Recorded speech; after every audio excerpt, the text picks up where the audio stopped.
This is the podcast overview for week 9. We will be covering chapter 9, motivation and emotion.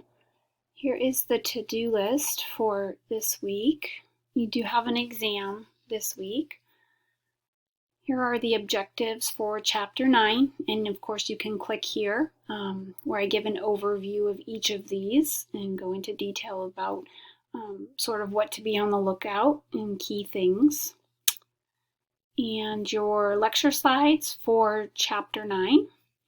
And I've included a couple of different videos. They're the crash course videos. This one deals with motivation, which is definitely kind of a key area that we're going to be looking at in terms of like what drives behavior. When people are internally or externally motivated. So that's a good one to watch. And then this one deals with emotion, feeling all the feels, sort of theories behind emotion. Where does emotion come from? How is it tied to other things like cognition and motivation?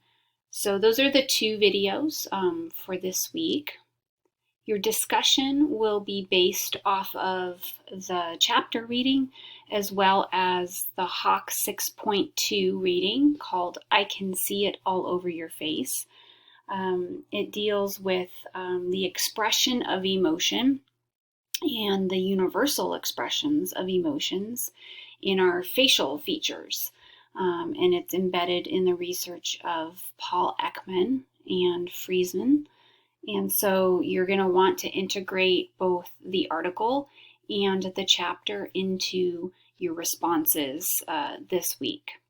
So number one, what implications does the research by Ekman and Friesen have for human social interactions? So you have to kind of know what they found in their research study. Why was it important? Why did it matter? And what does it mean for us? For how human beings interact with one another. Why were their findings important for that? And so make sure to cite your sources as support there. And then number two, how accurate do you feel that you are at reading people's nonverbal cues? So in the research that you're going to be reading about this week in the Hawk reading and in the chapter, it's a lot about nonverbal communication. Nonverbal communication accounts for 97% of all our communication. So the spoken words, the words that we speak, actually have very little to do with what we communicate.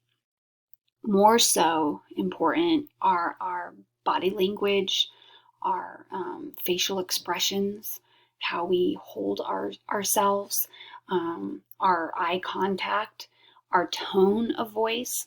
Those are all the nonverbal cues that tell us people's intent,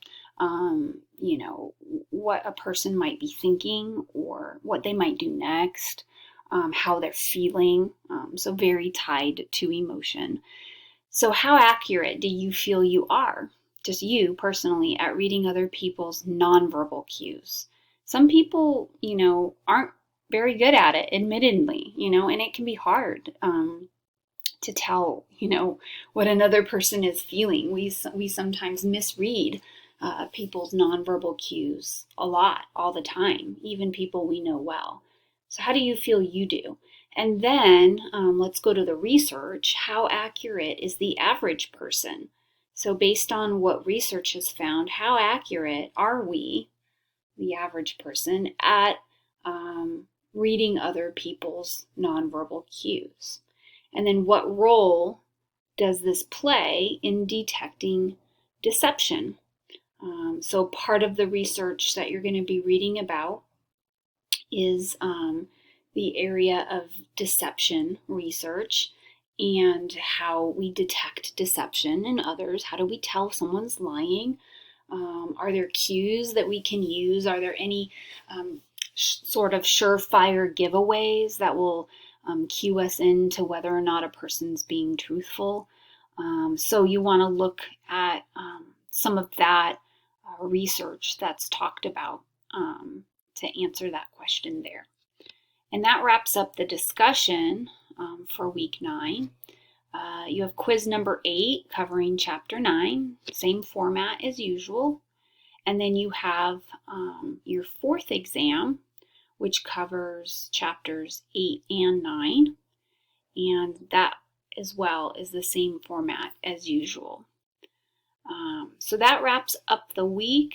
As you're working through the material, if you have questions, go ahead and email me and please let me know, and we can meet via Zoom or via email, whatever is easiest for you.